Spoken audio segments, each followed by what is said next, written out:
Well, thanks for being here, everybody. I characterize it pretty simply. It's spying and lying. Spying and lying. That's what our government, this federal government, has been doing for a long time, and it's come front and center to the American people in astounding and breathtaking horror over the last 7 or 8 years. It's been going on a lot longer than that, but the American people are really aware of it now. And many of us, probably all of us, and all of my colleagues on at least my side of the aisle, our side of the aisle, when they ran, said to their constituents or their hopeful constituents, if you elect us, we're going to stop this. We're going to end this. We're going to stick up for your constitutional rights. Ladies and gentlemen, there's just a few things that we have to do when we take the oath. Uphold and defend the Constitution. And in the Constitution is enshrined the right to privacy and the Fourth Amendment. It's right there.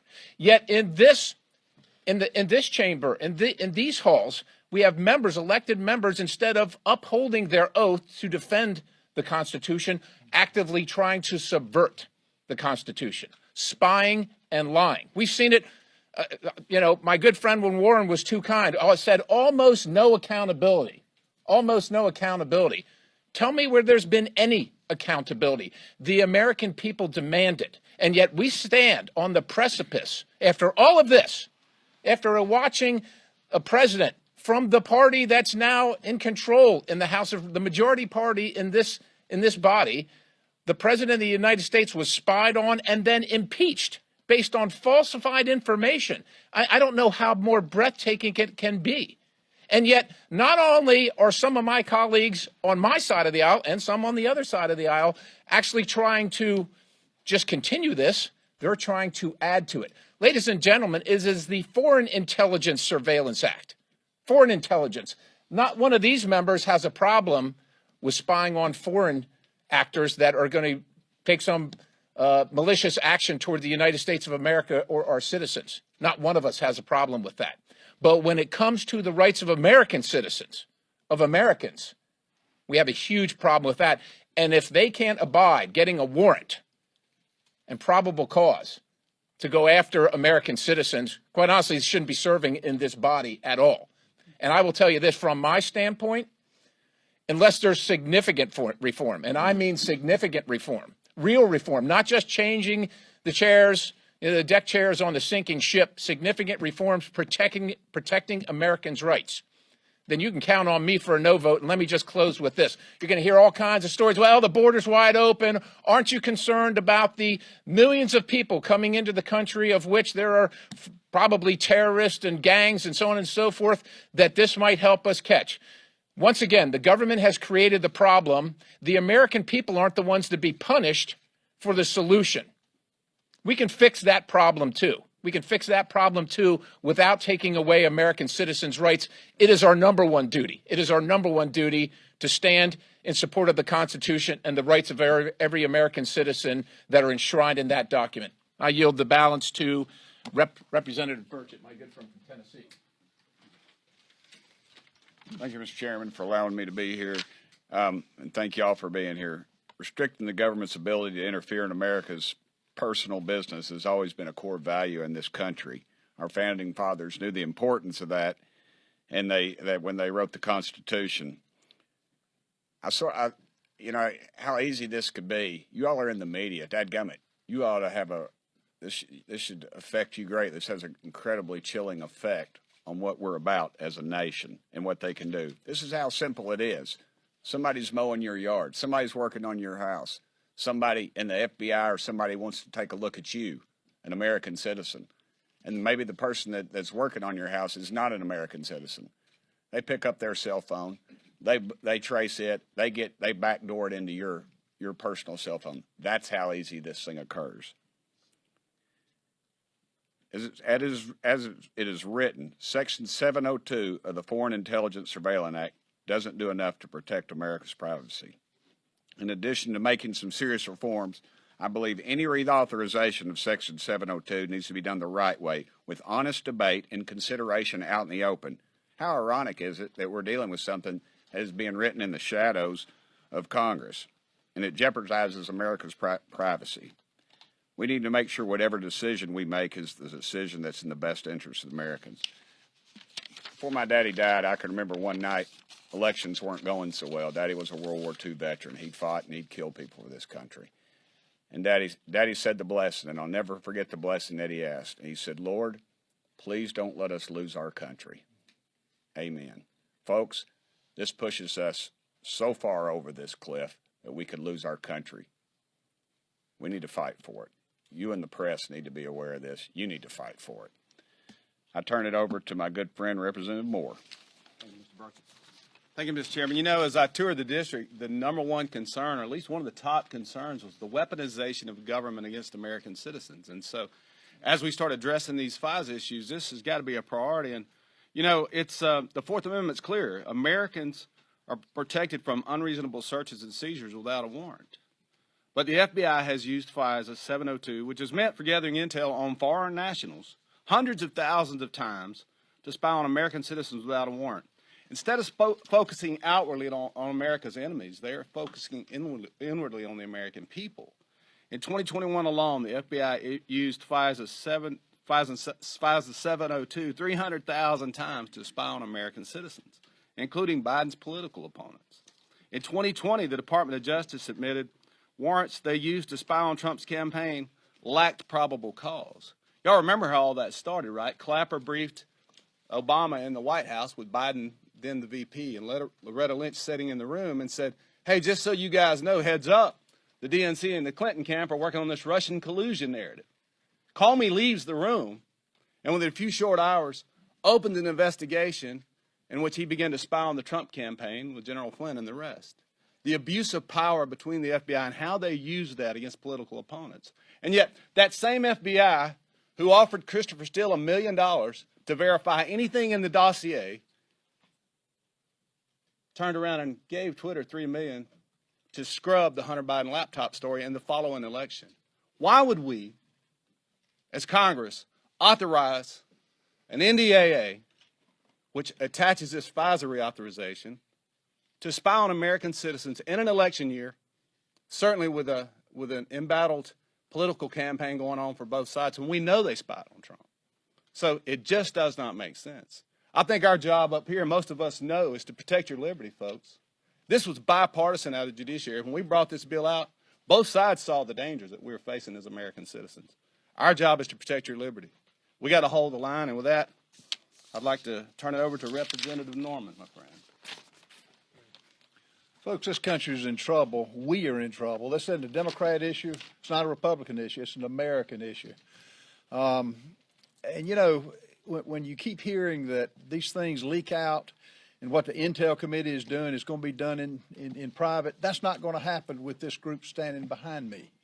The Rules Committee is going to examine it. We're going to examine every word. And at the end of the day, one of the cornerstones, we're going to have a warrant issued if you have information that you want on the American people. Most Americans were horrified when months ago they saw a Chinese balloon go unfettered all over this country. And was it shot down? No. Not when it should have been. It was shot down in salt water off Myrtle Beach, South Carolina, where the salt water, they were unable to decipher what they were spying on. But now it's gotten to the point we've got agencies within this government that are spying on our own citizens. And, you know, you hear the numbers, 300,000. What about the ones we don't know about? It could be you, ladies and gentlemen, that they're spying on. The government has gotten way out of control under this administration. And what this group behind me is going to do is make sure that we parse every sentence, every word, and let you, the media, hopefully report it. Because this is an infringement on your rights. This Fourth Amendment cannot be, as well as all of the other elements in the Constitution, cannot be trampled on. This administration is doing that. That's what has to be stopped. And now more than ever, we have got to not continue to major in the minor. We do these worthless resolutions. This is something we can sink our teeth in. We can protect the liberty, the rights of Americans. If we don't, then we lose the one thing that we value the most, our freedom. I now call on, Matt Gaetz. I can't imagine that when a prior Congress passed the Patriot Act that they expected that its provisions would be used against patriots or even BLM rioters for that matter. That's what's so interesting about this issue. We've seen these authorities abused against the right, the left, the middle, the rural, the urban, certainly people all over this country. And don't take my word for it. When the Inspector General for the Department of Justice, appointed by President Obama, did an analysis of the utilization of these FISA authorities, they found that our intelligence community had violated the law and the regulations 278,000 times. They were breaking the law 38 times an hour for the period that was being reviewed.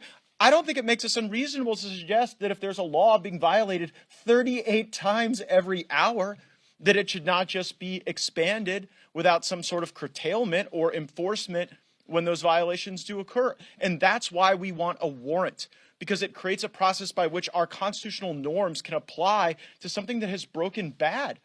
And it is helpful that we have a real U-shaped coalition here, where it's folks on the populist right aligned with those on the populist left, and we are fighting against the establishment of both parties who seem all too willing to do whatever the national security state wants of them. So our plea to Speaker Johnson is not to just continue to punt on FISA. That's what we did previously, and it's unacceptable. It's no fun watching a team whose best play is the punt. And that's what we did previously, and we shouldn't do that again. And if we're going to make changes to FISA, rather than expanding the authorities, as Chairman Turner and some on the Intelligence Committee want to do, so that they can be weaponized against anybody with just access to Wi-Fi at a Starbucks or a McDonald's, they should be curtailed. And if they are not curtailed, if there is not a willingness in the Senate to curtail these authorities, then we should allow them to expire, as is contemplated originally in the Patriot Act. And I would now turn the mic over to my colleague, Representative.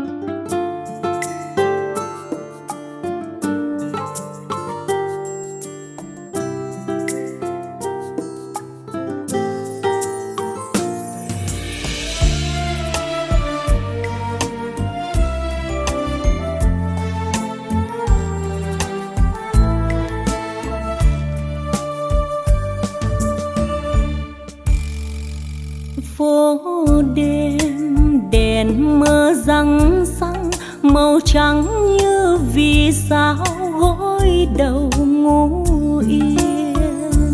Phố đêm nhiều lần suy tư, ghi nhớ còn trong đời những ngày thương tích lớn. Mây đen làm úa trắng gầy, cho nên còn tiếng say mềm trước thềm ngàn lời vu vơ. Vì người hay mơ dòng đời như thơ. Nhớ ngày nào nắng ngủ trên cây, tường lá vàng úa tàn. Mây bơ vơ bay khắp nẻo vô tình, cho người yêu ước mơ. Người đi khai phá nét kiêu sa, tuy lính chiến xa nhà mà vẫn luôn yêu đời. Bằng câu ca tiếng cười tìm vui trong giấc mơ, dù bâng khuâng chữ ngờ. Phố đêm lạc loài hương yêu, chìm đắm như hàng cây giá lạnh ướt mềm. Phố đêm chờ người phong sương, chinh chiến từ lâu rồi, có niềm riêng hay ước. Cho tôi 10 ngón thiên thần, cho tôi 10 ngón thiên thần, để rồi dìu người tôi yêu, dìu người không yêu và người chưa yêu.